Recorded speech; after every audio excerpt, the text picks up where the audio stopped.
The gloves are off. The EU is accusing AstraZeneca of not meeting its moral, societal and contractual responsibilities. European officials are seething over the company's inability to deliver COVID-19 vaccines as promised. AstraZeneca's chief exec said the company is not contractually tied to a schedule and that the UK secured its supplies first. The EU's health commissioner says the company can't play favourites. Not being able to ensure manufacturing capacity is against the letter and the spirit of our agreement. We reject the logic of first come, first served. That may work at the neighbourhood butchers, but not in contracts, and not in our advance purchase agreements. Sylvania is following the story from Paris. I don't understand this. If the UK was first and has the contract first, then, and there are production problems, then first come, first serve. Well, Richard, good evening. First of all, I don't believe that you don't understand it, but I totally understand your question. Look, there are two competing logics here. The European Union is saying we have a contract with AstraZeneca, which is true, Richard. They have pre-ordered 300 million doses from the pharmaceutical giant with an option for 100 million more. And that extraordinary amount of money that they put on the table months ago, back last year, was aimed at helping AstraZeneca not only develop a vaccine, which they did, but also pre-develop their production facilities so that they would be able to roll out the required number of doses on day one. And day one, Richard, might be in 48 hours because the AstraZeneca vaccine is expected to be approved here in the European Union on Friday. And so Europeans wanted the rollout of the doses to start immediately. That is the European logic. The AstraZeneca logic is they're thinking in silos. They're saying, look, we have two contracts. One of them was signed before the other. And that's the contract that AstraZeneca signed with the UK for delivery there. Of course, the elephant in the room is that the UK is no longer part of the EU. So there are two separate worlds now. And AstraZeneca is saying, we have different supply chains. We supply the UK with our production sites in the UK. We supply Europe with our production sites in Europe. The problem that we have with production right now is at a European plant, and that is why we have a delay for the Europeans and not for the British that they have been supplying at scale and at speed for several weeks now, Richard. All right, Cyril, but that doesn't answer the problem that there is not enough vaccine to go round at the moment, not just because of demand, but also because of production problems and changing of factories and all sorts of things. So I mean, in its own way, the EU and the UK are both doing vaccine nationalism and pretending the other one's really doing it. Absolutely.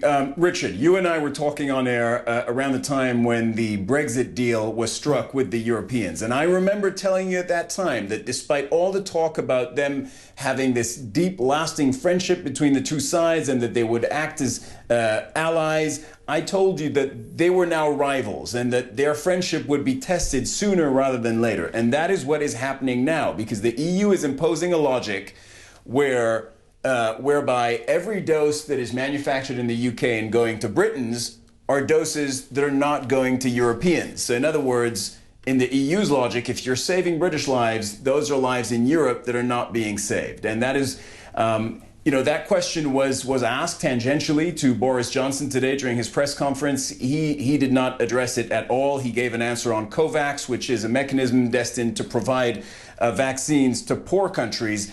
And I suspect there's a reason Boris Johnson doesn't really want to get into this debate. It's because right now he has a win-win. He is being supplied with the doses of AstraZeneca vaccine that are made in the UK, and the UK is also receiving the doses of the Pfizer vaccine that are made in Europe, Richard. So it's a win-win for the Britons at the moment.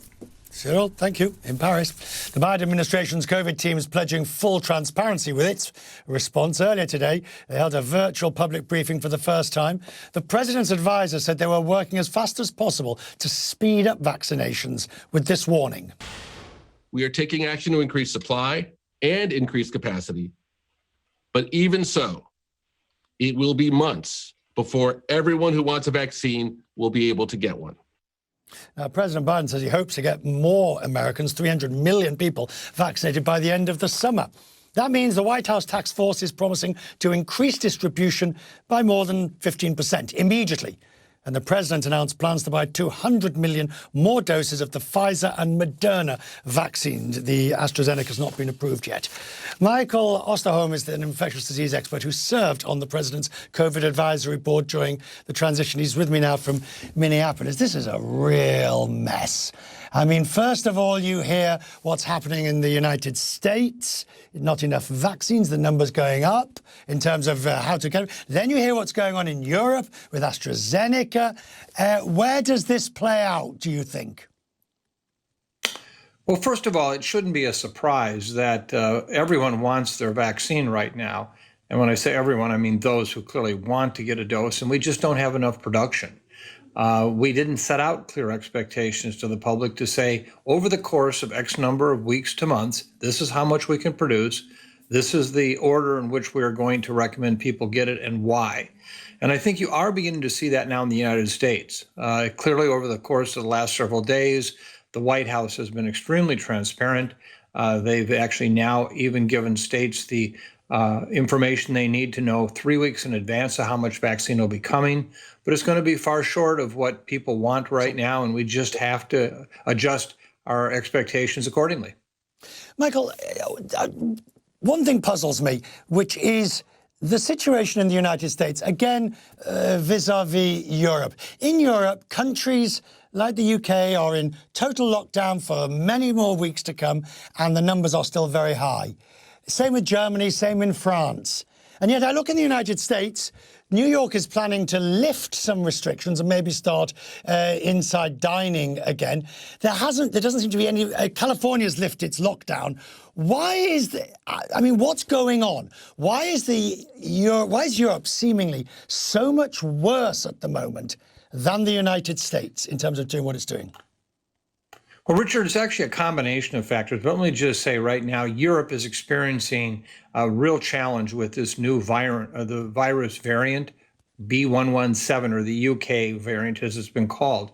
This is clearly causing a big increase in the transmission of the virus and the number of cases. We have yet to see that take off in the United States, but I'm certain we're going to. And I think, unfortunately, as the case numbers in the United States have dropped down from 300,000 new cases reported today to 150,000 cases reported today, which in many people's minds seems a big success. I'm sitting here saying, oh my, we still have a baseline of 150,000 cases reported a day. That's all going to change in the weeks ahead when that same variant virus starts spreading widespread in the United States. We're going to see cases, I think, far exceed anything we've had to date. In a sense, we are really just entering the darkest days of the pandemic, and then we'll go back all over again, put in place these kinds of actions. And it just reminds me of someone who is trying to pump the brakes in their car only after they wrapped it around the tree. We seem to be pretty good in this country of doing that. But Michael, a lot of people, myself included, perhaps find it hard to accept, that when things are looking better, you're telling me they're going to get a great deal worse. At the same time as the vaccinations, I would have thought, would have taken some of the pressure off the worst cases. The vaccines will not take the pressure off. We're not in a race with vaccines and the virus right now. We just don't have enough vaccine to material make a difference at this time. By next summer, yes. But think about this. If we actually deliver on 100 million doses of vaccine, not in 100 days, but in 65 days after the inauguration, if you look at that, that means 33 million Americans will get 2 doses of vaccine. 33 million Americans will get 1 dose of vaccine. And if you consider how effective the vaccines would be in both instances, that's only going to protect about 12% of our population. That is far, far below what is going to have a material and major impact on the transmission of the new variant virus and how many cases might occur. So yes, vaccines are critical, but we have to understand this is a long-run issue. This is not going to happen overnight. And the public, however, I understand, I'm part of that, wants that to end overnight, but it's not going to. Michael, we'll talk again as this goes on, and I know you don't want to be able to. I do know you don't want to say "I told you so," but we will talk again to see exactly to gauge where things are. Thank you. I appreciate your time tonight. Thank you very much.